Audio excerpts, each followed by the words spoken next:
Hey, good day to you. This is Todd. I am just a regular dude walking in the Word. Thanks for joining us as we are continuing our study through the book of Matthew. Right now we're in Matthew 24, and that is talking about the end times. Okay, we've talked about already kind of defining the tribulation, with the rapture, the second coming. Okay, and I tried to put those all in a timeline. For the next 3 days, we're going to be looking specifically at the tribulation.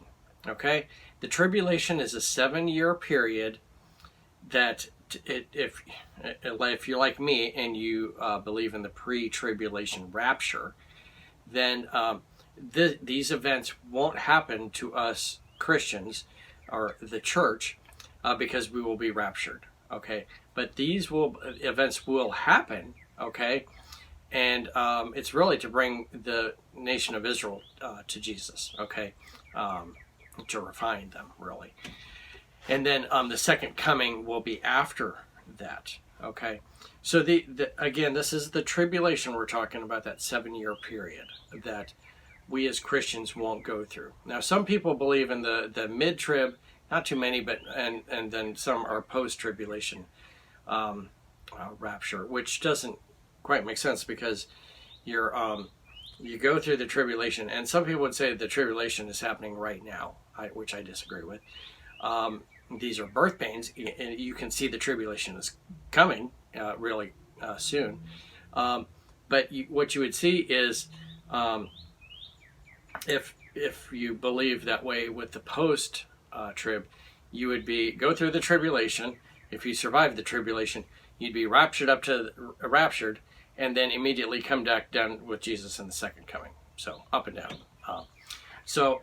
But anyway, I believe in the pre-tribulation rapture.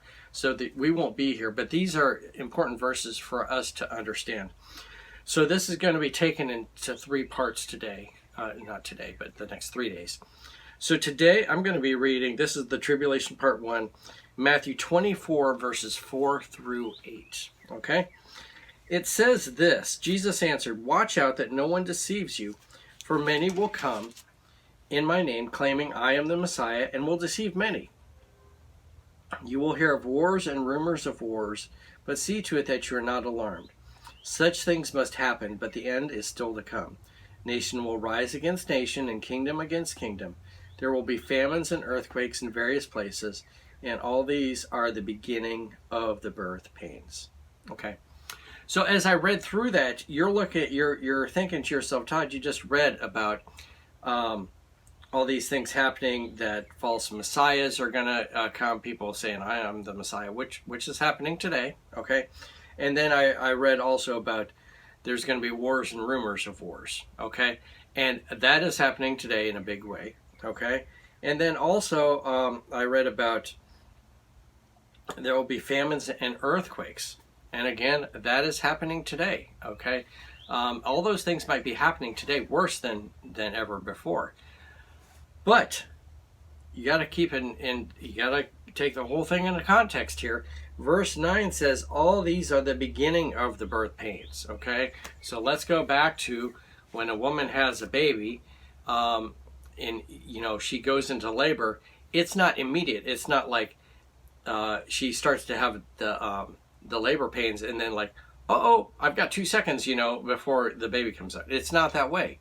The birth pains come, and it could be a few hours, it could be a few days, while these contractions and everything are coming. Now, with several of our kids, it was several days that these contractions would be happening. Okay, so when you look at these things, this is the beginning of the birth pains. So these things that I just read are showing that the tribulation is coming, okay? And these things will happen in the tribulation, okay? So there's things you can see all over the world today that it's lining up to the what's going to happen is the rapture of the church, then the tribulation, then the second coming, okay? And all the events that you see today are pointing that way and kind of getting ready for that time, if that makes sense to you. Hopefully that does. So anyway, I wanted to show that to you today. In the next 2 days, we're going to be looking at more things talking about that tribulation. Okay, and you don't need to lose sleep over the tribulation, because we as Christians, true followers of Christ, are not going to be here. Okay, so I'm not losing sleep over rumors or wars and stuff like that, because I'm going to be raptured. Okay, so hopefully that makes sense to you. And I'm just a regular dude walking in the Word, and I look forward to seeing you tomorrow. We're going to continue talking about the tribulation and the end times from Matthew 24. Lord's blessing. I'll see you then.